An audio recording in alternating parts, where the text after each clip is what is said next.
Yeah, I thought the players did do a good job defensively, especially was giving a debut to a young right back as well. Yeah, but look, we're playing against a really good team. We made opportunities more in the second half and gave ourselves some chances. But overall, pleased with the players' performance. They done well. We were up against a tough team, and we're a bit limited to what we can do as well. So we made the most out of what we could. David, I guess there were lots of positives, but I'm sure that the manner of the second goal, with what happened from your corner, Yeah. that must have been quite a heavy blow to take. It was because, of course, we've talked about their speed and their counter attack, but more importantly, we talked about not putting the ball near Van Dijk's head, because he heads the corner out, and that was probably the biggest thing. We'd really not wanted to get the ball near Van Dijk, and he's the one who heads it out, and obviously the break from it. And you can talk about everybody knows all the other part of it, Salah and the speed they've got. So that was disappointing, because to lose the goal to the penalty was bad enough in the first half, and then the counter-attack was disappointing at a time when we were growing into the game a little bit as well.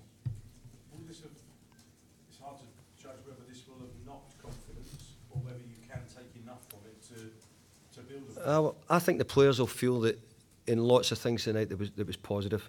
I thought they were tactically well organised, disciplined when they had to be. I thought some of the defenders stood up to good challenges tonight. Organisational wise, I thought they dealt really well with things which Liverpool caused them. I thought the effort of the midfield boys was excellent, and it was always not going to be easy for us to create loads and loads of opportunities, but we probably had 3 or 4 good chances, and Declan's header, I mean, I'd sort of turned away to think it had gone in, and the goalkeeper pulled out. It was a great save. You've been in and around the Premier League for many, many years now.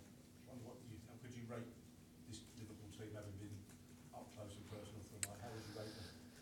Well, they're as good as there's been around, isn't there, at this moment in time?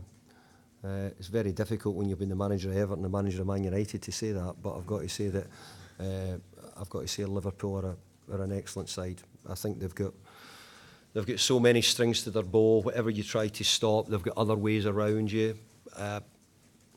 Trying to find ways of competing with them is not an easy situation. But I'll tell you what happens is, whoever's the best team, everybody else is out there trying to beat them and find a way of beating them. All the best coaches are looking to try and find ways of beating them. Is it too much of an exaggeration to say they're the best Premier League team there's been? This Team? Well, I think it'd be wrong to, because when you think of some of the great Manchester United teams and obviously Arsenal teams as well of the past, I think we're in a different era, different type of players, faster pitches, all things have changed, so it's difficult to judge them exactly. But obviously at our moment in time, I mean, 2 years ago, I don't think MD could see MD beating Man City ever. But what happens is other teams then start to say that's the level we need to get to, we need to try and do that. So all the top teams about there, whether it be in Europe or whether it be in England, about there trying to get teams that can beat them. Just back on West Ham briefly, could there be new faces for Saturday? Or is that too soon? Well, we've signed one, so he's he's had a winter break, so I'm hoping that he's fresh and ready and could be in contention to go. Why not? But obviously, I'll need to see him. I've only just met him tonight. Really, we got him in, got his medical and all the stuff done. But I hope he could be somebody who can help us. But I don't want to put pressure on him.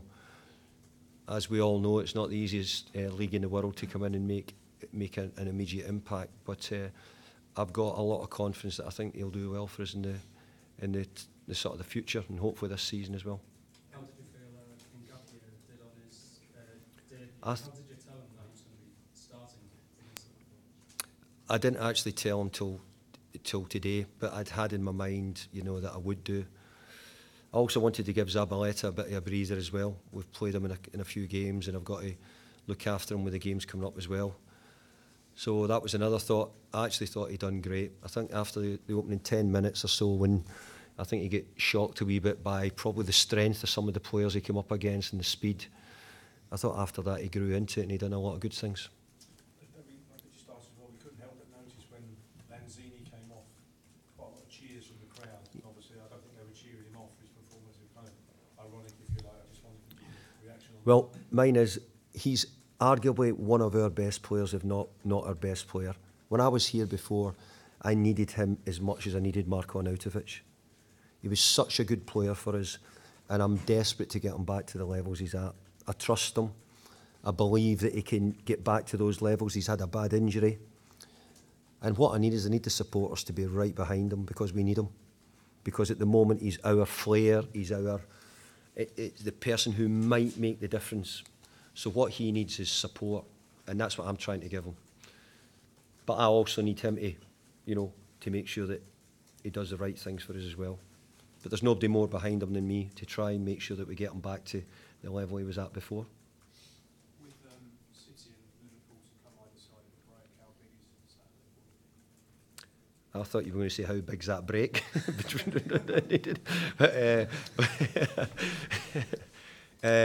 Look, it's a really big game for us, but we know Brighton's a massive game for us, but I'm sure they're saying the same. It's a massive game for them as well. So we have to prepare, get turned around quickly.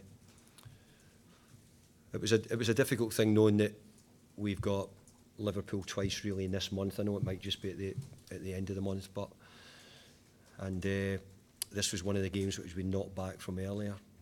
So it's meant that we won't have as much recovery time as Brighton have had this week. So we've got to get ourselves ready as quickly as we can and be ready for a really important game. David, how concerned are you about Sebastian Haller's form? Because he didn't have a shot on target today. Well, I've been more annoyed that I think we've created quite a few chances in some games. Not loads, but we've had chances and we've not taken them, or opportunities. I think his finishing's, what I see from his finishing, it looks very good. Technically, it looks a good finisher. I think we're probably going to have to try and get him more service, more balls in the box, more opportunities. So that's probably the way I'll go about it. I don't have loads of options, so unless I've got something else, I don't have loads of options to do anything else at the moment. We've tried to play with support with them. Tonight we didn't give him a great deal of support, but we needed that for the team performance.